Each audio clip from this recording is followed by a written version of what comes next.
கவட்டிடை காலை நீட்டி கடைக்கொள்ளி வாங்கி மசித்து மையை விள்ள எழுதி வெடு வெடு என்ன நக்கு பெருண்டு விலங்கு பார்த்து துள்ளிச் சுடலை சுடு பிணத்தீ சுட்டிட முற்றும் சுழிந்து பூழ்தி அள்ளி அவிக்க நின்றாடும் எங்கள் அப்பனிடம் திரு அலங்காடே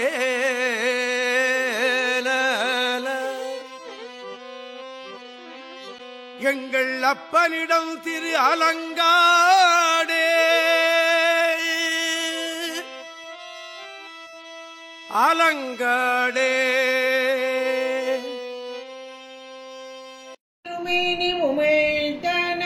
மிகமேவும் கையார வரும் யானை கடல் நாழும் மறவாமல் அழியாழுமல்ல தூவும் அடியார்கள் உளமாற வெளியாகும் வலிதாய வினை கூட நினையாவே. திருச்சிற்றம்பலம். தில்லை குத்தபெருமான் திருவடியிலே சிறமேற்கொண்டு குருமகா சன்னிதானங்கள் பொற்பாதம் பணிந்து அடியவர் பெருமக்கள் பொற்பாதம் பணிந்து இன்றைய 11ஆம் திருமுறை சிந்தனையிலே நமக்கு காரைக்கால் அம்மையார் அருளி செய்த அருமையான ஒரு திரு ஆலங்காட்டு மூத்த திருப்பதிகம் என்று சொல்லக்கூடியதான முதல்ல பதிக முறையை கொண்டு வந்த இந்த அம்மையார் அதுல பாடிய அந்த மூத்த திருப்பதிகம் திரு ஆலங்காட்டுல. அதுக்கு முந்தைய அற்புத திருவந்தாதி எல்லாம் முதலே அவங்க பாடிட்டாங்க. அவங்க வரலாறை நம்ம சிந்திக்கும் போது பார்த்தோம், இறைவனால் ஆட்கொள்ளப்பட்ட போதே, அதாவது பேய் உருவம் கொண்ட போதே கைலாயத்துக்கு உடனே கிளம்பினாங்க. அப்பவுமே அந்த அற்புத திருவந்தாதி எடுத்து பாடினார் அப்படின்னு சேக்கலார் பெருமான் அதை பதிவு பண்ணியிருக்காங்க. இப்ப திரு ஆலங்காட்டுக்கு வா என்று இறைவன் இவரை பணிக்க திரு ஆலங்காடு தொண்டை மண்டலம் என்று சொல்லக்கூடிய தற்போது சென்னைக்கு பக்கத்துல உள்ள ஒரு அற்புதமான ஒரு தலம். இது சபை பஞ்ச சபைகளில் ஒன்றான இருக்கக்கூடியது.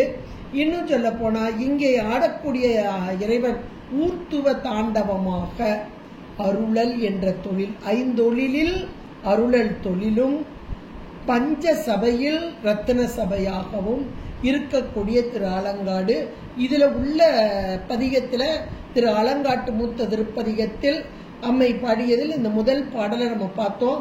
கொங்கை திறங்கி நரம்பு எழுந்து குண்டு கண் வெண் பல் குழி வயிற்று பங்கி சிவந்து இரு பற்கள் நீண்டு பரடு உயர் நீள் கனை கால் ஓர் வெண்பேய்.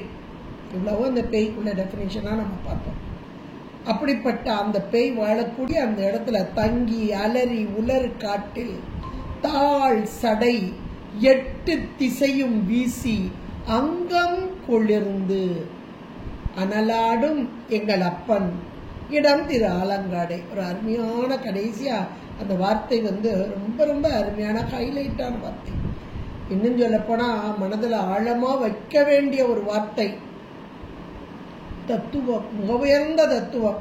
இந்த பதிகத்துல முதல் பாடல்லையே இறைவனுடைய தன்மை என்ன அப்படின்ற இறைவனுடைய சிவப்பரத்துவம் அப்படின்னு சொல்லக்கூடிய அவருடைய இறைவனுடைய இலக்கணத்தை அழகா அதுல சொல்றாங்க. அந்த வார்த்தை இறைவனுடைய சிவப்பரத்துவம், இறைவனுடைய இலக்கணம், இறைவனுடைய மேலான அந்த தன்மை, அத அப்படியே அந்த ஒரு வார்த்தையில போடுறாங்க. அங்கம் கொளிர்ந்து. இந்த பேய்கள் எல்லாம் ஆடிக்கொண்டிருக்கும் இந்த திரு ஆலங்காடு, இதுல இறைவன் இருக்கிறாரு. அந்த இறைவன் எப்படிப்பட்டவர் அப்படின்றத சொல்றாங்க. அங்கம் குளிர்ந்து அனல் ஆடும் எங்கள் அப்பன். இறைவனுக்கு இப்ப அங்கம் அப்படின்னு ஒரு வார்த்தை இருக்காங்கன்னா உடல். இப்ப இறைவனுக்கு உடல் உண்டான்னா நம்ம இல்லைன்னு தான் சொல்லணும். அவன் சொரூபமானவன் ஜோதிமயமானவன் தான் சொல்லணும். ஆனால் உண்டு என்பது சைவ சித்தாந்தம். ஏன்னா லயம், போகம், அதிகாரம் 3 நிலையில இறைவன் இறங்கி வர்றான். அப்ப 3 நிலையில வரும்போது லயமாக இருக்கும், அதாவது அருவமாக இருக்கும் இறைவன், போகமாக அருவுருவமாக வரும் இறைவன் அதிகார நிலையில வர்றான். இந்த அதிகாரம் அப்படின்னு பார்க்கும்போது இறைவன் இறங்கி வந்த நிலையில 25 மூர்த்தங்களாக மகேஸ்வர மூர்த்தங்கள் அப்படின்லாம் நம்ம உண்மை விளக்கம் சொல்லப்பட்டிருக்கு. அப்ப இந்த இடத்துல இறைவனுடைய உருவம் அப்படின்னு இப்ப கரெக்டா நம்ம சொல்லிடலாம். அப்ப இறைவனுக்கு உருவம் உண்டா? உண்டு. அது எப்படிப்பட்டது அப்படின்னா போகமாக, வேகமாக, யோகமாக 3 நிலையில். போக வடிவம், வேக வடிவம், யோக வடிவம். வடிவம் தானே உருவம், அதான அங்கம். இப்ப இந்த அம்மா சொல்லுது அங்கம் குளிர்ந்து அப்படின்னு. அப்ப இறைவன் எம்பெருமான் அவனுடைய அங்கம் உருவம். இன்னும் சொல்ல போனா இறைவன் போக வடிவம்னா அம்மையப்பனுடைய உருவம் அப்படின்றதுலாம் நமக்கு ஓரளவுக்கு தெரியும். கோயில்கள் எல்லாம் அம்மையப்பனா இப்ப திருவிழா நடக்குது, சித்திரை திருவிழா, அம்மையப்பனாக விதி உலா வருகிறார். இது உருவம் போக வடிவம். யோக வடிவம்னா தட்சிணாமூர்த்தி கோலம், வேக வடிவம்னா பைரவ கோலம். இப்படி எல்லாம் பைரவர்லேயே நிறைய இருக்காங்க. இன்னும் வேக வடிவத்தில் ஒவ்வொரு வடிவம் எடுத்தது. இது இருக்கட்டும். ஆனா இறைவன் வடிவம் கொண்டு வருகிறார் அப்படின்னு பார்க்கும்போது நடராஜ பெருமானும் வடிவமே. மகேஸ்வர மூர்த்தங்களில் ஒன்று நடராஜ பெருமானும் வடிவமே. தில்லை மூதூர் ஆடிய திருவடி, அங்கே தில்லையிலே ஆடிக்கொண்டிருக்கிறான். அப்புறம் அதே இறைவன் எல்லா உயிர்களிலும் அப்படின்றத மணிக்கவாசகர் சொல்றார். தில்லை மூதூர் ஆடிய திருவடி பல்லுயிர் எல்லாம் பயின்றனன் அப்படிங்கிற. அப்ப இந்த நடராஜ பெருமானுடைய திருமேனி எப்படிப்பட்டது அப்படின்னு சொல்லும்போது நமக்கு உண்மை விளக்கம் மிக அழகாக தெளிவாக எடுத்து உரைக்கிறது. இந்த திருமேனியே இறைவன் கொண்டுள்ள திருமேனி, உயிர்களின் மீது கொண்ட கருணையினால் கொண்ட திருமேனி.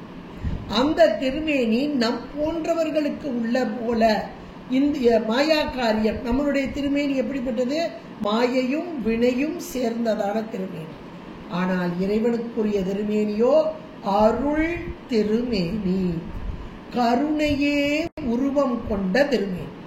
இப்ப அங்கம் அப்படின்ற சொல்லுக்கு இறைவன் உருவம், இறைவனுடைய உடம்பு.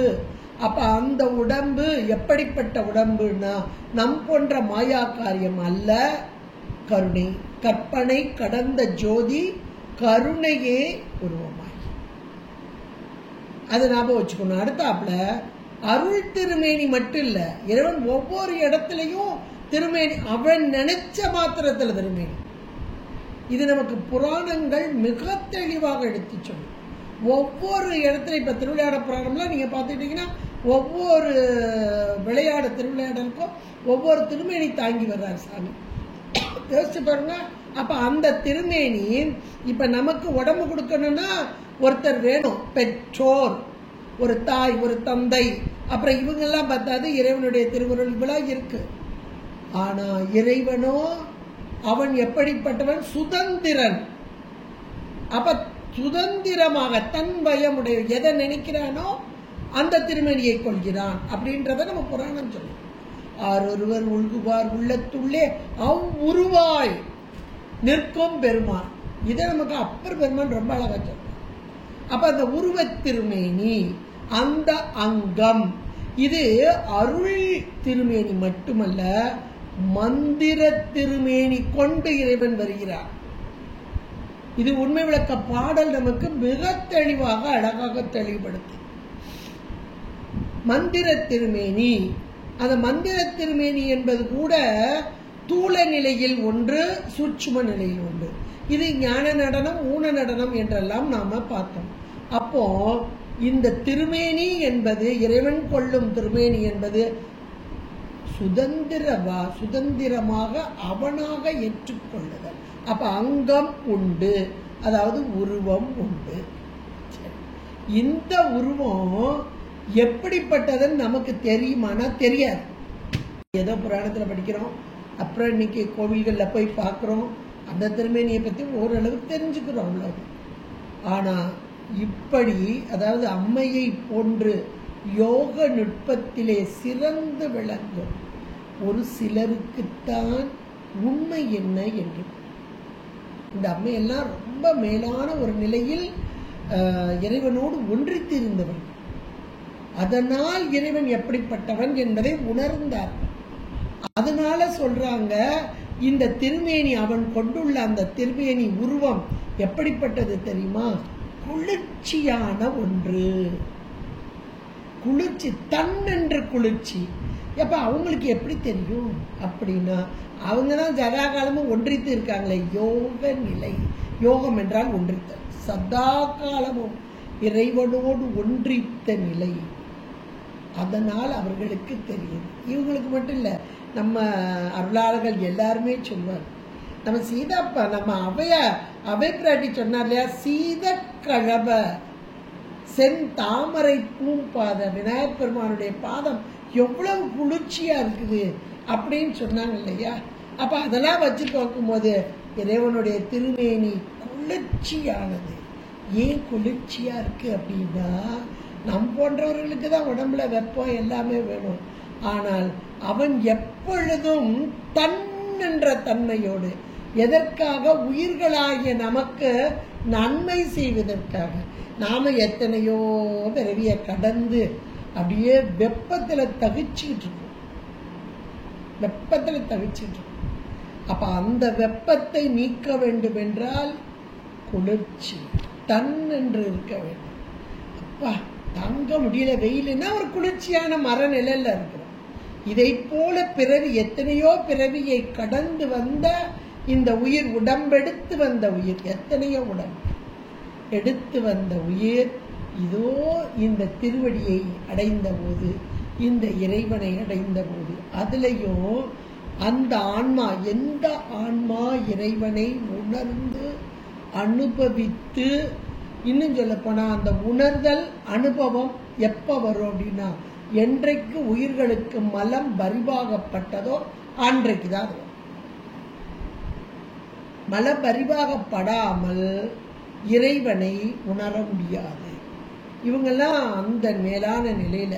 அதனால அந்த தன்னென்ற குளிர்ச்சி அவர்களுக்கு தெரிந்தது.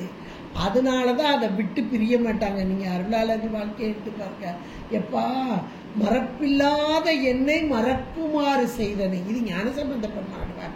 நான் எப்படி உன்னைய அப்படியே விட்டு பிரியாம இருந்தேனே, அந்த குளிர்ச்சியில இருந்தவங்க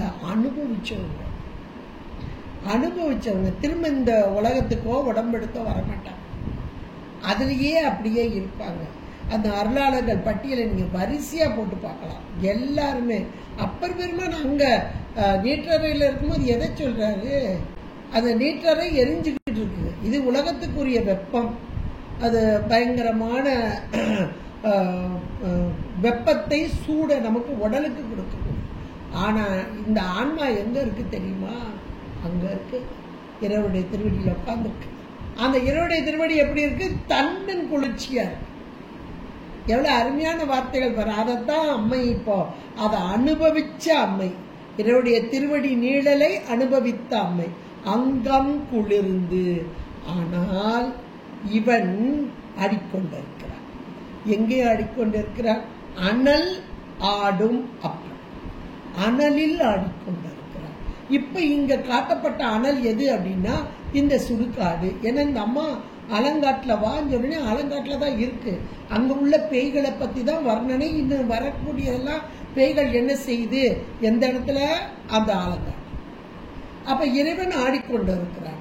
அப்ப ஆடிக்கொண்டு இருப்பவன் அந்த ஆடும் இடம் எது அப்படின்னா தணலான, நெருப்பான அப்படின்றது. அந்த சுடுகாடு, அலங்காடுன்னா சுடுகாடு தான். அதுதான் இங்க மேலோட்டமா ஒரு பொருள்ல பார்த்தா இதுவே. ஆனால் தத்துவ நோக்கில் பார்த்தால் குளிர்ந்த அங்கம் கொண்ட இறைவன், அனலாக இருக்கும் உயிர், எத்தனையோ பிறவிகளை பிறந்து வந்து அனலாக வெப்பமாக தகித்து கொண்டிருக்கும் உயிர்களின் அறிவில் ஆடுகிறார்.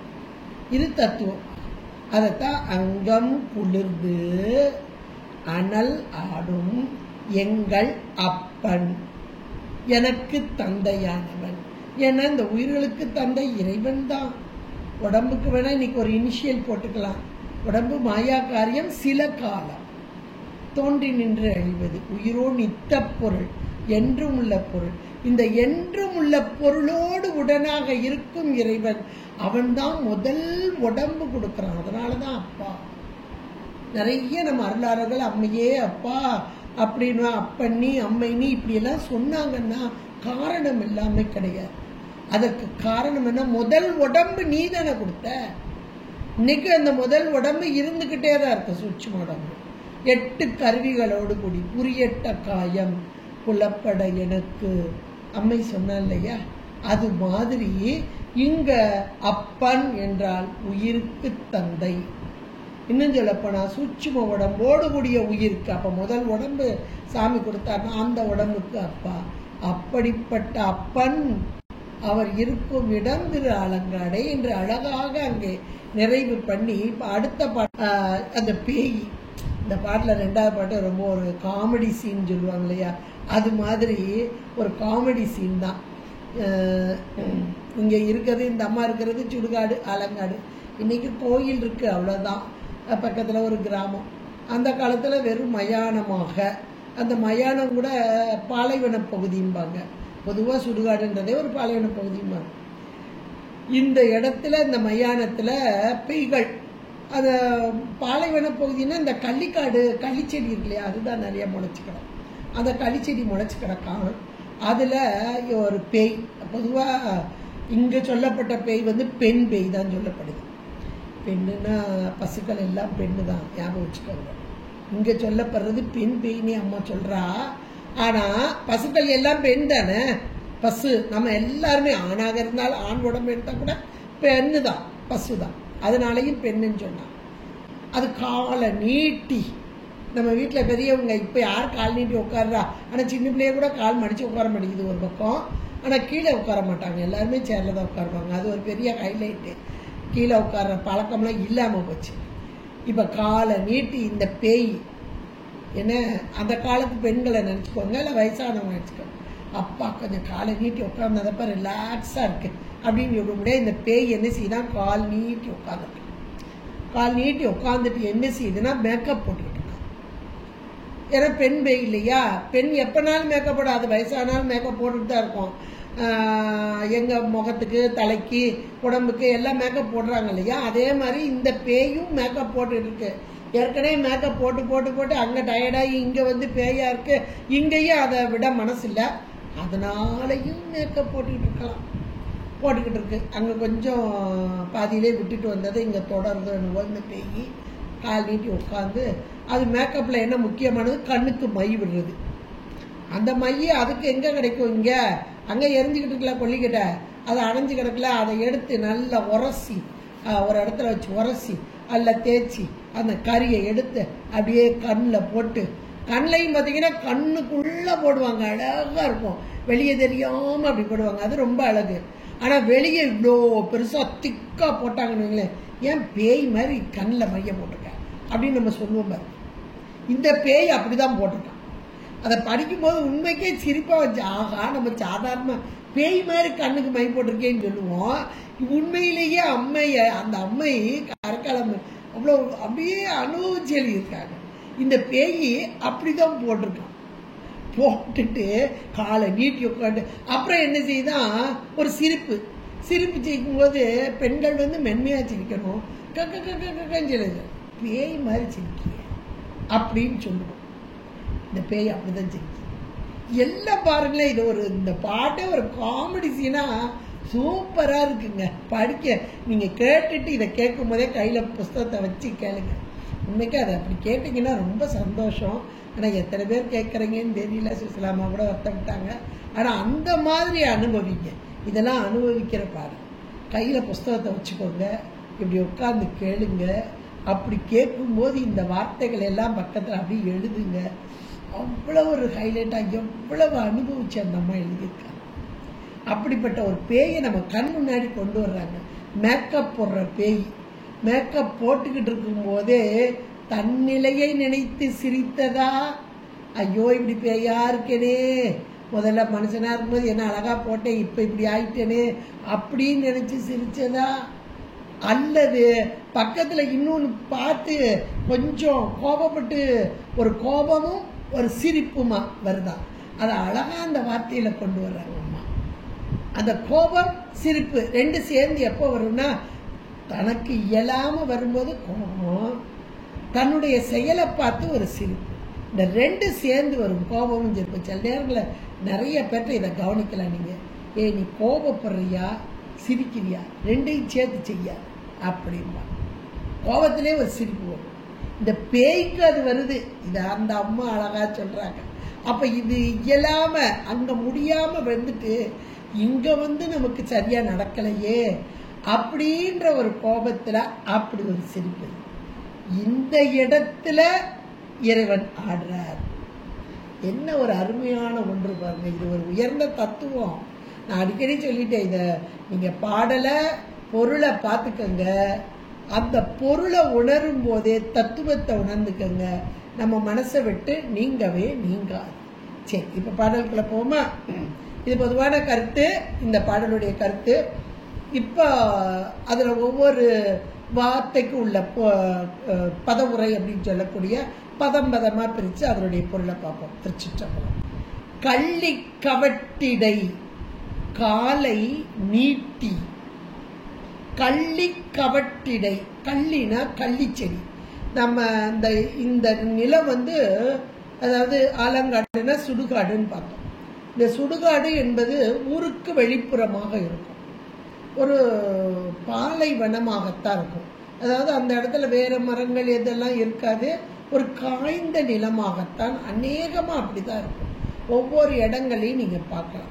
இப்ப இந்த இடம் தொண்டை மண்டலத்துல இந்த இடம் அப்படிப்பட்ட ஒரு இடமே அந்த ஆலங்காடு. அப்ப அந்த இடத்துல விளைய வரக்கூடிய மரம் செடி என்னன்னா கள்ளிச்செடி. நிறைய கள்ளிச்செடி. அதுக்கு ரொம்ப தண்ணி எல்லாம் தேவையில்லை, எவ்வளவு வெயிலா இருந்தாலும் அப்படியே இருக்கும். அப்ப இந்த இடத்துல இருக்கக்கூடிய கள்ளிச்செடி அது ஒரு மரம் மாதிரி நல்லா வளர்ந்து கிடக்கு. அதோடைய கவடுன்னா கிளைகள், அப்படி இந்த ரெண்டு கிளை இப்படி இப்படி பிரிஞ்சிருக்கும் பாருங்க. இந்த பேய் எங்க உட்கார்ந்துருக்கு, அந்த கிளைகள் இருக்கு பார்த்தீங்களா, அதுக்குள்ள காலை இப்படி நீட்டி, இந்த கள்ளிச்செடியோடைய கிளை அதுல காலை ரெண்டு காலை இப்படி நீட்டி உட்கார்ந்துருக்காங்க. அதை சொல்றாங்க அம்மா, கள்ளி கவட்டு இடையாக, அந்த கிளைக்கு இடையாக காலை நீட்டி. இந்த பேய் எங்க நீட்டுது, அதுல அப்படியே கள்ளிச்செடி இடையில அப்படி காலை நீட்டி உட்காந்து ரிலாக்ஸா உட்காந்துச்சு. மேக்கப் போடுறத ரிலாக்ஸா செய்யலாம். நம்ம இங்க சேர்ல உட்காடுறோம்ல, அதான் அந்த பேயி அங்க உட்காந்துருக்கு. அவ்வளவுதான். காலை நீட்டி கடை கொள்ளி வாங்கி. கடை கொள்ளி அப்படின்னா இந்த கொள்ளிக்கட்டை, கடைனா கட்டை, அது என்னன்னா எரிஞ்சு முடிஞ்சு கிடக்கும் பாருங்க. அங்க பூரா பிணத்தை எரிச்சு வச்சிருப்பாங்க.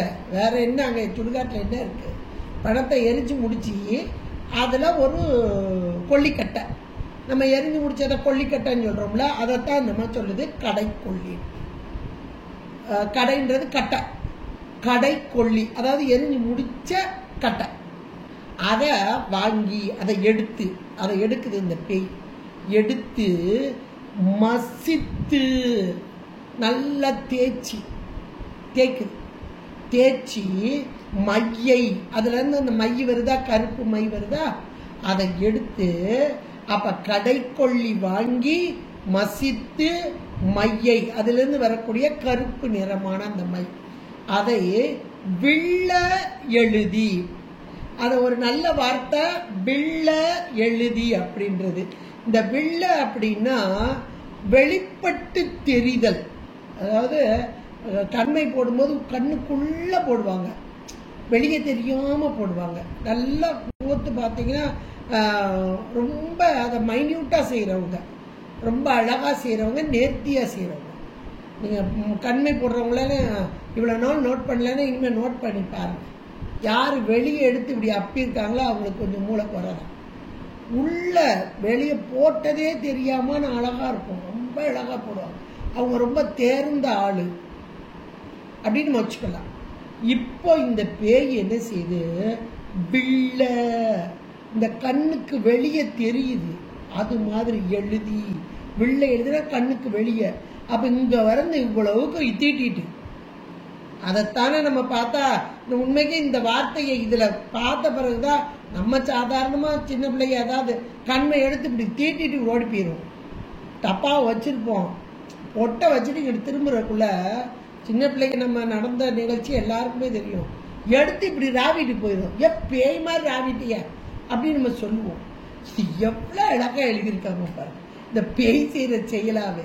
வெள்ள எழுதி வெளியே தெரியும் வண்ணமாக, கண்ணுக்கு வெளியே தெரியும் வண்ணமாக வெள்ள எழுதியாச்சு. எழுதிட்டு இப்ப இந்த பேய் என்ன செய்யுது, வெடு வெடன்ன நாக்கு. வெடு வெடுன்னா கொஞ்சம் ஏன் வெட வெடன் வேற அப்படின்னு சொல்லுவோம் இல்லையா, கோபம், ஒரு சினம் கோபம், ஒரு கோபம் வந்தானா வெடு வெடுன்னு வருவாங்க, பேச்சுக்களே ஒரு மாதிரி வரும். இப்ப இந்த பேய் அப்படி வருது, வெட்டு வெட்டு வெட்டுன்னு வருது, மைய தீட்டிட்டு கோபமா வருது. அதோட நாக்குன்னு ஒரு வார்த்தை வருது, நாக்கு இல்ல நகு, அது இந்த இக்கு சேர்ந்து வந்திருக்கு, இருந்தாலும் இந்த இடத்துல நகு. கோபம் கடுமையான கோபம் தான், ஆனா அந்த கோபத்துல ஒரு சிரிப்பு, சத்தம் போட்டு சிரிச்சா எப்படி, கோபமும் பலத்த சிரிப்பு ஒலியும் ரெண்டு சேர்ந்ததுதான் வெடு வெடு என்ன நாக்கு. கோபத்தோட கோப குறிப்போடு கூடிய ஒரு சிரிப்பு. பேய் மாதிரி சிரிக்காத, எவ்வளவு ஒரு அருமையான வார்த்தை பாருங்க. இதெல்லாம் உண்மைக்கே இந்த அம்மாவோட வார்த்தையில பார்த்தப்பதான் நம்ம ஏதோ விளையாட்டாதான் சொன்னோம். உண்மைக்கு பேய் மாதிரி சிரிக்கிற அவரு, பொம்பளை பிள்ளை இப்படியா சிரிப்பா அப்படின்னு நம்ம எத்தனையோ தடவை சொல்லியிருப்போம். கக்கான்னு சிரிப்பாங்க சிலர்லாம், அப்ப அப்படி சொல்லியிருப்போம். ஆனா இது எவ்வளவு அழகா சொல்லியிருக்காங்க, வெடு வெடுன்னு நாக்கு. அடுத்து இது இவ்வளவு வந்துட்டா அடுத்த ஆள் பாருங்க, விருண்டு. இப்ப இந்த பேய் ஒரு படியா சிரிக்குது, சிரிப்புக்கு ஏதோ ஒரு காரணம் இருக்கு, ஒரு கோபமும் ஒரு பலத்த சிரிப்பும் வருது அப்படின்னா ஒரு காரணம் இருக்கு. அந்த காரணம் என்னன்னா வெருண்டு. எதை பார்த்து, விலங்கு பார்த்து. ஒரு வெறிச்சி அப்படின்னா ஒரு பயம், அப்படி இங்கிட்ட அங்கிட்டுமா பார்க்குதான். விலங்கு பார்த்து அப்படின்னா அங்க இருக்கிற விலங்குகளுக்கெல்லாம் அது பயப்படல. இந்த பேய் எதுக்கு பயப்படும்னா, இதை காட்டிலும் ஒரு பலமுள்ள பேய் இதை பக்கத்துல வந்து தாக்குவதற்கோ எதுக்கோ வந்துருமோ அப்படின்னு நினைச்சு பேய் பயப்படும். இன்னும் நம்ம இலக்கியங்கள் இதிலெல்லாம் படிக்கும்போது இந்த பேய்களை அடக்குதல் அப்படின்னா பேய்களுக்குரிய அதி தேவதைகளாக இருக்கக்கூடிய அந்த வன தேவதைகள் இதெல்லாம் நம்ம படிச்சிருக்கிறோம். இன்னும் இந்த துர்க்கை கூட சொல்லுவாங்க. இன்னும் இந்த வனத்துல இருக்கக்கூடிய காளி அதெல்லாம் கூட சொல்லுவாங்க. அதெல்லாம் கண்டாலே பேய்கள் நடுங்கும் அப்படின்னா, ஏன்னா அடக்கிடும். அந்த தேவதைகள் இந்த பேய்களை அடக்கிவிடும்.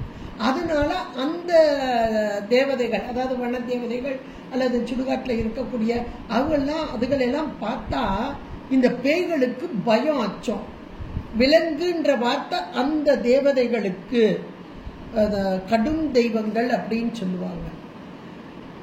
அந்த தெய்வங்களுக்கு பயந்து, அதான் விலங்கு. விலங்குன்ற வார்த்தை இந்த மிருகங்கள் கிடையாது, இந்த பேய்களை பயமுறுத்தும் அந்த வனத்தேவதைகள். அதை பார்த்து அப்படின்னா இப்படி இங்கிட்டு இங்கிட்டு இப்படி திரும்பி திரும்பி வெருண்டு பார்க்குதான். வெருண்டு விலங்கு பார்க்கு இப்படி இப்படி பார்க்குதான், எங்க வந்துருமா வந்துருமா வந்துருமா அப்படின்னு. இப்பவும் பேய்கள் வந்து சில இடங்கள்ல பயப்படும் அப்படின்னு சொல்றத நம்ம கேள்விப்பட்டிருக்கோம். இந்த சாமியை கும்பிடு, பக்கத்துல நெருங்காத அந்த பேய் அப்படின்னு சொல்றத நம்ம நிறைய இடங்கள்ல கேள்விப்பட்டிருக்கோம். இது போல இந்த பேய், இங்க உட்கார்ந்துருக்க பேய் பயப்படுது. அது எப்படி பார்க்குதா, பயந்து இந்த பக்கமா திரும்பி திரும்பி திரும்பி பார்த்துக்கிட்டே வர, பார்த்துன்றது திரும்பி திரும்பி ரெண்டு பக்கமா பார்த்துக்கிட்டே வருதான். எவ்வளவு ஒரு அருமையான வர்ணனையை கொண்டு வர்றாங்க பாருங்க. அந்த அம்மையார் கரைக்கலமையா அழகா. அடுத்து அதை பார்த்துக்கிட்டே இருக்க அந்த பேய். அடுத்தா பேச்சுற பாருங்க, துள்ளி சுடலை சுடு பின தீ சுட்டி இடைய, சுட்டிடையன்னு அதுல சேர்ந்து வந்திருக்கு. அதுல சுட்டி இடைய அப்படின்னு நம்ம அதை கொஞ்சம் பிரிச்சுக்கிடணும். பிணம் சுடு தீ சுட்டிட, அந்த பிணங்க எரிஞ்சுக்கிட்டு இருக்குது. அந்த சுடு பிணம் சுடு சுடு பிணம்னு இருக்கு. அந்த வரிய அப்படியே கொஞ்சம் கொண்டு கூட்டிக்கிட்டீங்கன்னா பிணம் சுடு தீ, சுடு பிண தீன்னு சொல்லியிருக்கு. அத பிணம் சுடு தீ அப்படின்னு எடுத்துக்கிடணும். எடுத்தா இப்ப அந்த பிணத்தை சுட்டுக்கிட்டு இருக்க அந்த தீ அது துள்ளி சுடலை, சுடலைன்னா இந்த சுடுகாடு, இந்த ஆலங்காடு, இந்த சுடுகாடு. அந்த சுடுகாட்டுல அந்த பிணம் அங்க எரிக்கப்பட்டு கொண்டு இருக்கிறது. அந்த பிணம் எரியும் போதே மேல மேல அந்த நெருப்பு கொஞ்சம் துள்ளி வரும். சில நேரங்களில் அந்த பாடியே கொஞ்சம் எலும்பி வரும் அப்படிம்பாங்க. இப்ப அந்த காட்சியை இந்த அம்மா இதுல அழகா கொண்டு வர்றாங்க. பிணம் எரிஞ்சுக்கிட்டு இருக்க அந்த நேரத்தில் அந்த மயானம், சுடலைன்றது மயானத்துல துள்ளி துள்ளி என்ற மாத்திரத்தில் அந்த பிணம் துள்ளி எழ அந்த இடத்துல சுட்டி இடைய, அந்த பிணத்தை பார்த்து சுட்டி இடைய முற்றும் அந்த ஒரு எரிகிற பிணம் இந்த பேய் பார்த்துக்கிட்டு இருக்கு. அந்த எரிகிற பிணத்தை பார்த்து அது கொஞ்சம் துள்ளுது. அந்த இடத்துல இந்த பேய் என்ன செய்யுது, கொஞ்சம் முக சுழித்து முற்றும் சுழித்து, முற்றும் சுழிந்து இருக்கு, சுழித்து முற்றும் சுழிந்துன்னு கொஞ்சம் கோபம், ஏய் என்ன துள்ளி துளி வர அப்படின்ற மாதிரி இது கேட்குற மாதிரி. ஏன்னா கூட்டாளி தானே, இது ஏற்கனவே எரிஞ்சு முடிஞ்சு இது பேயா இருக்கு, அந்த உடம்பு இப்ப எரிஞ்சுக்கிட்டு இருக்கு, அந்த எரிஞ்சிருக்க உடம்ப பார்த்து இது அப்படி முகத்தை சுழிச்சுட்டு என்ன துள்ளிக்கிட்டு வர அப்படின்னு சொல்ற மாதிரி ஒரு பாவனையை கொண்டு. இது ஒரு அருமையான ஒரு காட்சி. நம்ம மனசு கண்ணுக்குள்ள கொஞ்சம் கொண்டு வந்து பாருங்க. இது ஒரு காமெடி சீனா கூட எனக்கு என்னவோ தோணுது. இது அது நம்ம இப்போ இலக்கியங்கள்ல கதைகள்ல வேணா இதை படிச்சிருக்கலாம், இல்ல எதையாவது பார்த்துருக்கலாம். ஆனா இன்னும் அழகா இந்த அம்மா கொண்டு வந்திருக்காங்க பாருங்களேன். ஆனா இது பூராவே தத்துவங்க, அதை மட்டும் ஞாபகம் வச்சுக்கோங்க. துள்ளி சுடலை, சுடலை துள்ளி பிணச்சுடு தீ சுட்டி இடைய முற்றும் சுழிந்து, அப்படியே கோபத்தோடு பார்த்து பூழ்தி அள்ளி. அப்ப அது துள்ளுது பாருங்க, எங்கிட்ட இப்ப துள்ளுது. உடனே பேய் என்ன செய்யுது, அது அப்படியே அள்ளுதான். பூழ்தினா அந்த புழுதி, இந்த சாம்பல் புழுதி தானே, புழுதியா இருக்குல்ல, அத அப்படி கோபத்துல அந்த சுழித்துன்றது சுழிந்துன்றது சுழித்து, அது கோபத்துல இந்த பேய் கோபத்துல பார்த்துட்டு என்ன துள்ளிக்கிட்டு இருக்க அப்படின்னு அங்க இருக்கிற புழுதியா இருக்கா சாம்பல, அத அள்ளி அப்படி தள்ளுதான் பேய் தள்ளுதான். அது வரைக்கும் ஒரு கமாப்பா போட்டுக்கலாம். அள்ளி அவிக்க வரைக்கும் ஒரு கமாப்பா போட்டுக்கலாம். அது அப்படிப்பட்ட இந்த ஒரு பேய் உட்கார்ந்து மேக்கப் போடுது, இங்க ஒரு உடம்பு எரியுது, இதை பார்த்து அது துள்றத பார்த்து இது கோபம் கொண்டு அதை என்ன செய்ய அப்படி தள்ளி எடுக்கிற மாதிரியான ஒரு காட்சி. இப்படிப்பட்ட இடம் அள்ளி அவிக்க, இப்படிப்பட்ட ஒரு இடம் எது, சுடுகாடு. அந்த இடத்துல நின்று ஆடும் எங்கள் அப்பன். நல்ல ஹைலைட் ஆன வார்த்தை, நின்று ஆடும் எங்கள் அப்பன்.